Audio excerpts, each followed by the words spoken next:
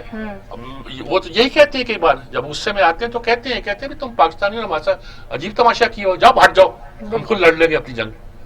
کچھ لوگ کہتے ہیں کہیں ایسا نہ ہو خدا نہ خواستہ جس طرح افغانیوں کا ہم نے روسیوں کے خلاف ساتھ دیا تھا تو پاکستان کا مالا جپتے تھے. مالا جپنے کی حالت یہ ہے کہ میں نے افغانستان میں دیکھا ہے, وہاں جب جس وقت انہوں نے حملہ کرنا تھا جلال آباد پہ اور جو نہیں ہوا, کامیاب نہیں ہوا, تو ہم نے دیکھا کہ وہاں لوگ جو تھے سینے پہ ہاتھ رکھ کے کہتے تھے ضیاء الحق کا نام لے کے وہ تو ہمارا محسن ہے. یہ ضیاء الحق کی تعریف نہیں تھی, پاکستان کے حکمران کی تعریف تھی, اس حکمران کی جنہوں نے روسی یعنی کہ ایک طرح قبضے کے خلاف افغانیوں کا ساتھ دیا تھا. اب جی آ گئے جب امریکی مشرف کی جلو میں دے کر, اور ہمارے طیارے جو تھے پاکستان کی سرزمین پر اٹھ کے گئے, آپ وہ گالیاں دیتے ہیں, آپ نفرت کرتے ہیں آپ سے. کیا آپ وہ لوگ ہیں کہ جنہوں نے ان کو پھنسا دیا اور مروا دیا؟ تو آپ کیا چاہتے ہیں کشمیر میں بھی آپ کے بارے میں تاثر نیگیٹو پیدا ہو؟ زیادہ ذہین نہ بنیے, سوچ سمجھ کے رہیے, اور پاکستان میں لوگوں کی کو اعتماد میں لے کر کوئی قدم آگے بڑھائیے گا. اور اس اعتماد میں لینے کے لیے تمام پارٹیوں کو آن بورڈ ہونا پڑے گا. صرف حکومت کو آن بورڈ کرنے سے مسئلہ حل نہیں ہوتا. حکومت سیاست دان نہیں ہے ٹوٹل. اگر سیاست دانوں کو آن بورڈ رکھنا ہے تو پوری پارٹیوں کو آپ کو آن بورڈ رکھنا پڑے گا, قوم کو آن بورڈ رکھنا پڑے گا, پھر آپ کشمیر کے مسئلے پر بات کرنے کے حل ہو سکتے ہیں, ورنہ ہرگز لوگ آپ کی بات نہیں سنیں گے اور یہ بڑی خطرناک صورتحال ہوگی. سر کرنل فاروق شیما صاحب ہمارے ساتھ موجود جی. کرنل فاروق صاحب ہمارے جی ان کے تو ہم نام کبھی زیڈ فاروق کہتے ہیں, ان کی کتاب پہ یہی نام لکھا ہے, زیڈ ظفر اقبال نام ہے ان کا, لیکن وہ اب سویلین لائف گزار رہے ہیں تو فاروق شیما بھی کہلاتے ہیں اور ہمیں آسانی ہو جاتی ہے. وہ زیڈ وغیرہ ہم بھول جاتے ہیں, کبھی یہ نہیں بھولتے. بڑی اچھی کتاب لکھی ہے انہوں نے, بڑا مصنف ہے, بڑے اچھے, اور بشر کی پاکستان میں رہے, بڑے خوبصورت. اب میں اس کا تذکرہ نہیں کرنا چاہتا, بات بدل جائے گی. کیسا السلام علیکم, کیسے ہیں آپ؟ السلام علیکم سر, آئی ایم پرفیکٹلی آلرائٹ سر. بس آپ بات کر رہے ہیں کہ انڈیا سے ہمارے مذاکرات بھی ہیں, ظاہر ہے لوگوں کو مطمئن کرنا ہے. پنجاب میں بھی صورتحال ایسی ہے کہ یہاں پنجاب کی رائے عامہ کو آپ کو ہموار کرنا ہی پڑے گا, اور اس کے لیے پولیٹیکل پارٹیاں بڑا اہم رول ادا کرتی ہیں. کیا ساری پارٹیوں کو آن بورڈ نہیں ہونا چاہیے اس مسئلے پر؟ سر پارٹیاں ہیں کہاں پہ؟ لوگوں کے دلوں میں تو ہیں سر. آپ کے پاس سیاسی پارٹیاں نہیں ہیں. پولیٹیکل پارٹیز جو ہوتی ہیں ان کا اصل میں ایسٹ بنتی ہیں وہ قوم کا, جب ایک ہی آواز اور ایک ہی جھنڈا ملک کے جگہ جگہ سے اٹھتا ہے تو وہ یکجہتی کی علامت ہوتی ہیں پولیٹیکل پارٹیاں. آپ کی پہلے ریجنل بنی اور ریجنل سے اب جتھے بن گئے ہیں, ناموں کے ساتھ منسلک ہیں وہ. تو سیاسی پارٹیاں جب ناموں کے ساتھ منسلک ہوتی ہیں تو آپ کے سامنے پوری گیم ہے, تو مفادات ناموں کی ہے. اچھا, آپ بشر کی پاکستان میں رہے ہیں کرنل صاحب, اور آپ نے پاکستان کو ٹوٹتے دیکھا ہے, اور اس وقت ان سیاسی جماعتوں کے بارے میں سب لوگوں کی ایک خاص رائے تھی, عوامی لیگ کے بارے میں بھی, لیکن جس طرف عوام ہو جاتے ہیں، چاہے جتھے ہوں چاہے لشکر ہو چاہے سر وہ عوامی لیگ جو ہے نا سر، ہاں عوامی لیگ کا ان کے ساتھ مقابلہ نہیں ہوتا. عوامی لیگ پروانہ دیجیے گا جناب، پروانہ دیجیے، ہندوستان سے تعلق نہیں سر، نہیں عوامی لیگ جو تھی میں صحیح بات بتا رہا ہوں سر، ان کے ایک جماعت شروع سے ایک ہی، ان کی ایک زبان، ایک ہی سب کچھ، ایک سوچ، ایک سفرنگ، یہ پورے 24 سال سے ایک ہی جماعت تھی. ہم نہیں پہچان سکے یہاں والے، یہاں کی طرح وہ بکھری ہوئی نہیں تھی اور وہ میجورٹی تھی ویسے ہی. وہ اس کو چھوڑے سر، اس کا ان کا کمپیئر نہیں. ابھی ہمارے اپنی جو لوگ ہیں نا سر، دیکھیں سر پاکستان کو کیا چاہیے، پاکستان کو امن چاہیے، ٹھیک ہے، امن کے لیے کیا چاہیے، پر امن ماحول چاہیے. اس کے لیے سب لوگوں کو ساتھ ملانا تو ضروری ہے، پبلک کو صحیح گائیڈ کرنا اور پبلک کو صحیح جگہ پر اکٹھا کرنا، یہ تو بات بنتی ہے. جب کوئی آپ کے پارٹیاں، میں ان کو پارٹیاں کیسے تسلیم کر لوں جو یہ کہتے ہیں کہ جی اب حکومت کو ہم نے نہیں چلنے دینا. خدا کے لیے آپ گرائیں جس کو دل چاہے، بیٹر ریپلیسمنٹ لے کے، بیٹر پروگرام لے کے آئیں. آپ کون ہوتے ہیں فیصلہ کرنے والے؟ بیٹر پروگرام، بیٹر لوگ لے کر آئیں، عوام کو فیصلہ کرنے دیں. عوام بالکل سر فیصلہ کریں. عوام کو میں نے کہا اگر عوام آرگنائز کریں، عوام کی اتنی وہ پیدا کرے، یہ جو ہے نا اس کی اپنی احترام آدمیت تک تو ہمارے پاس ہے نہیں ہے. احترام شہریت کو ہم بالکل یکسر پھینک دیتے ہیں. اب مجھے بتائیے اگر یہ ساری چیزیں جہاں بیسک ہی نہیں ہے، انگریڈینٹس نہیں ہے، تو وہ کیا فیصلہ کریں گے؟ بات یہ ہے سر، CBC ہمیں امن چاہیے نا سب لوگوں کو. اس بات کے اوپر اب یہ جو بیان ابھی ہمارے چیف نے دیا ہے، یہ ایکچولی ہر دل کی آواز ہے کہ ہمیں امن چاہیے، لیکن ہم سب یہی کہتے ہیں کہ یہ ماحول ہندوستان کو بنانا پڑے گا. ہماری طرف سے کبھی بھی کم نہیں ہوا. نہیں صاحب، جب انہوں نے کہا ہے کہ ہمیں اپنا ہاؤس ان آرڈر کرنا چاہیے، یہی بات اب مریم کہتی ہے کہ نواز شریف جو ہے دروازوں کے پیچھے چھپ کر آپ کو بتاتا رہا ہے کہ ہمیں ہاؤس ان آرڈر کرنا چاہیے، اور وہ غدار ٹھہرا، اور آپ کہیں تو ٹھیک ہے. سر میں انہیں بھی غدار نہیں کہتا، کسی کو نہیں کہتا. مجھے صرف جب مریم یہ کہے تو ان سے یہ پوچھا جائے، ٹھیک ہے، کہ کون سی دنیا میں آج تک ایسے مذاکرات ہوئے ہیں، ٹھیک ہے، جہاں پر اسٹیٹ کا کوئی فنکشنری، اسٹیٹ آفس کا، ملٹری اسٹیبلشمنٹ کا جہاں نہ پہ ہو، جہاں پر دشمن فل بیان دینے کے بعد سیدھا آئے اور VIP بن جائے، جہاں دشمن. اور ٹھیک ہے، واجپئی بھی آیا تھا، مذاکرات شروع ہوئے 4 صوبوں کے، وہ واجپئی جو آیا تھا وہ 4 صوبوں کے خون وہ سر سے خون نکالتا ہوا نہیں آیا تھا. تو یہ بندہ جب آیا تھا یہ اس طریقے سے آیا تھا. اگر مودی آئے گا تو اس کو ویلکم نہ کریں گے، ہم کیا کریں گے؟ ہم بتائیے. میں کہتا ہوں سر پروٹوکال کے ساتھ وہاں پہ فارن آفس کے لوگ موجود ہوں، اپنا ایجنڈا موجود ہو، اپنی سیکورٹی اسٹیبلشمنٹ کے بندے موجود ہوں، پھر تو بات ہوئی نا ویلکم والی. اور یہ جو سمٹ بلڈنگ ایسی تھوڑی ہوتی ہے سر. میں کرتا ہوں ٹریک آج بھی کیے جا رہے ہیں. ہمارے فارن سیکرٹری پرانے، ہمارے جنرل پرانے سارے جاتے ہیں، مذاکرات کر کے آ جاتے ہیں. وہ سر ان کا ٹاپک، ان کو ایک سفیر ہوتا ہے جس کے اندر وہ کام کرتے ہیں اور وہ سب اس کے ساتھ شیئر کرتے ہیں. تو آپ کو کیا پتا ہے سفیر کے بعد کام ہوا تھا؟ بالکل سر. اس کے بعد کیا ہوتا ہے تو سب کے ساتھ شیئر کیا جاتا ہے. سب قومیں جب ایک دوسرے پر سر اعتماد جب جاتا رہے نا، سب سے پہلے اس کو بحال کرنا ہوتا ہے. اب آج جب بھی آپ بیٹھتے ہیں، جب بھی آپ اکٹھے ہونے کی بات کرتے ہیں، آپ کہتے ہیں جی کچھ لے دے کے اکٹھے ہوں. آپ کیسے پتا آپ کو؟ یہ تو سیاستدانوں کی اڑائی باتیں نا، آپ کیوں اس پر اعتبار کر رہے ہیں لے دے کے اکٹھے ہو؟ نہ سر نا، سیاستدانوں کی باتیں جو ہیں وہ سیاستدان ہم نے شروع سے دیکھا ہے. مجھے 48 to 58 سیاستدانوں کا دور تھا. ایک کام بتا دیں جو ملک کے لیے کیا گیا ہو، ون سنگل مین تھنگ جو اس کے لیے قوم کا بنیاد رکھنی تھی. وہ 10 سال ہمارے سیاستدانوں کو کھلے سے ملے تھے نا، وہ قائد اعظم کے کھوٹے سکوں نے تباہ کر دیے. آج اس وقت کے لوگ، آپ کا مطلب ہے کہ 48 کے بعد پاکستان بننا شروع ہوا ایوب خان کے زمانے میں؟ 48 سے 58 کے درمیان میں سارے اسٹریٹجک ڈیسیژن ہونے تھے، پالیسیز بننی تھی، کوئی ایک بتا دے مجھے کسی نے کیا ہو.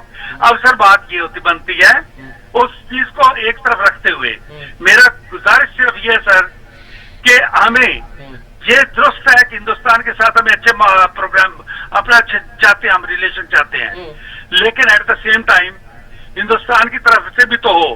ہندوستان کے جو سبجیکٹ ہے سر, ہندوستان کا ہمارا کیس لگتا ہے دنیا میں, ہندوستان کے سب سے بڑی پاور جو ہوتی ہے ان کا کیا ہے, وہ ہمارے ہی پرائم منسٹر ہمارے لیڈروں کو کوٹ کرتے ہیں.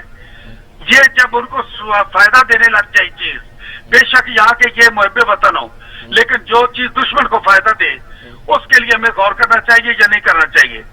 پھر اس کے بعد ابھی جو ہے سر اسی طریقے سے مجھے آپ بتا دیں جو ہندوستان کو چاہیے تھا اب اسٹیک کرنا ہماری پوزیشن کو, اس کے لیے کون نہیں کام کر رہا, کس نے آپ کے لیے آپ کو کتنے وہاں پر مل گئے ہیں انڈین لیڈر ملے ہیں جن کو آپ پلیوٹ کر سکیں یا آپ کی جو زبان بول سکیں, کوئی ملا ہے آج تک آپ کو؟ ان کو کتنے یہاں پر ملتا ہے ایمانداری سے تمام لوگ. ہماری ایجنسیاں کیا کر رہی ہیں, وہ کچھ وہاں لیڈروں کو تلاش نہیں کرتی جن کو پلیوٹ کر سکے؟ ہماری ایجنسیوں کا سر, ہماری ایجنسیوں اگر 12 دنیا کی فرسٹ ایجنسیاں جو ہیں لیتھل ایجنسیاں, ان سب کے ساتھ اگر مقابلہ کر کے ہماری ایجنسیاں افغانستان میں کامیاب ہوئی ہیں تو ایٹ ہوم بھی ہو سکتی ہیں. ایٹ ہوم میں پرابلم یہ ہوتا ہے سر, نہیں افغانستان میں جب روس کے خلاف لڑ رہی تھی تو کامیاب ہوئی, جب امریکہ کے خلاف لڑ رہی تھی پاکستان کا ہاؤس ان آرڈر رہا ہی نہیں. اب تو آپ لوگ بھی کہتے ہیں ان آرڈر نہیں رہا. پاکستان کا نہ سر نہ پاکستان مشرف نے آ کے تباہ کر دیا, بالکل امریکہ کا پٹھو بنا دیا, سرزمین کو ہمارے امریکہ کے اڈے بنا دیے. سر اصل میں جب افغان جنگ ہوئی تھی اس وقت سے ہی تباہی شروع ہوئی ہے.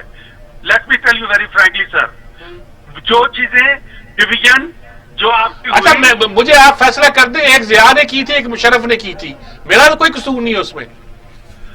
سر باقی نے بھی اسی طرح کیا نا, مجھے نہیں یاد پڑتا میری ساری زندگی میں کسی نے بھی میرے ساتھ اچھا کیا ہو. آپ بتا دیجئے کہ فلاں بندہ جو ہے اس نے اس کے ساتھ صحیح کیا. 90s میں جو میوزیکل چیئر کھیلی جا رہی تھی, جو یہ پیسے کا لین دین کا وہاں نہ ریاض چل پڑا تھا, اس کو میں یاد کروں یا مشرف جانے کے بعد کے ساتھ. اچھا آپ کو 48 سے 58 جا رہے ہیں, 90s کے بعد یاد ہے, باقی زمانے یاد نہیں ماشاءاللہ کے؟ سر ماشاءاللہ غلط ہے, میں کب کہتا ہوں درست ہے؟ اس کا ذکر نہیں کر رہے آپ. نہ سر نہ, میں جب کہتا ہوں کہ افغان جہاد کے دوران جو تباہی ہوئی, جو ڈویژن ہوئی, ہمارا کلاشنکوف کلچر آیا, جو ہمارے یہاں پر جتھے بنے, یہ جنرل ضیاء کے دور میں بنے ہیں, تباہی وہاں سے شروع ہوئی ہے. اس کے بعد اور جنرل ضیاء ہمیں یہ گفٹ بھی دے گیا اور وہ گفٹ سیاستدان بھی دے گیا ہمیں, جو آج تک سہانے روح بنے ہوئے ہیں. اب یہ ساری ایک لنک ہے نا سر, انہی گملوں سے جو پیدا ہوئے ہیں پودے, ان کی بھی تو بات کر لیں. میں 92 اپنے پاس سے نہیں لے کے آیا ہوں. کون سا پودا گملوں سے نہیں آیا؟ سارے کے سارے اسی گملوں سے آئے. بھٹو صاحب کہاں سے آئے تھے؟ ایوب کے گملے میں پیدا ہوا. بس مرزا بلکہ میں کر رہا ہوں سر, جب سکندر میں ویسٹ پاکستان میں جمہوریت صحیح طور پہ جب آنی شروع ہوئی ہے, اس وقت آئیے جب بھٹو نے ایوب رجیم کو چھوڑا. اس سے پہلے جمہوریت کوئی نہیں تھی یہاں پر ایسٹ پاکستان میں. بھٹو نے ایوب رجیم کو چھوڑا اور ملک ٹوٹ گیا. اس کے بعد جمہوریت کی آواز, جمہوریت کا کام شروع ہوا. جس زمانے کو آپ سنا رہے ہیں ملک اسی میں ٹوٹا ہے. جی سر, آپ اسی میں پی او ڈبلیو بنے ہیں. بالکل سر, 57 میں نعرے لگ گئے تھے گو بائی بائی پاکستان. 57 میں جب 56 کے آئین میں پیرٹی ڈالی گئی, پیرٹی بذات خود جمہوریت کا نفی تھی کہ 56% آپ ہیں, 44 ہم ہیں. اس آئین کو چلنے تو دیتے آپ, اس میں مشرقی پاکستان کے لوگ دستخط ہے. ہم برابر ہیں. یہ جمہوریت کی تباہی تھی. 54 میں جگتو فرنٹ کی حکومت کو تباہ کرنا تباہی تھی. 57 میں بائی بائی پاکستان کا نعرہ لگ چکا تھا 57 میں سر. اس کے بعد میں جو میں کہتا ہوں میرے تو یہ ہے کہ کسی جگہ پر بھی مجھے کوئی ایسا نہیں نظر آیا جس نے کہ دور کی سوچ کی ہو. کچھ مذاکرات اگر کرنے تو ان سے کر لیتے ایسٹ پاکستان کے ساتھ, لوگوں کے ساتھ. اور اینڈ پر بھی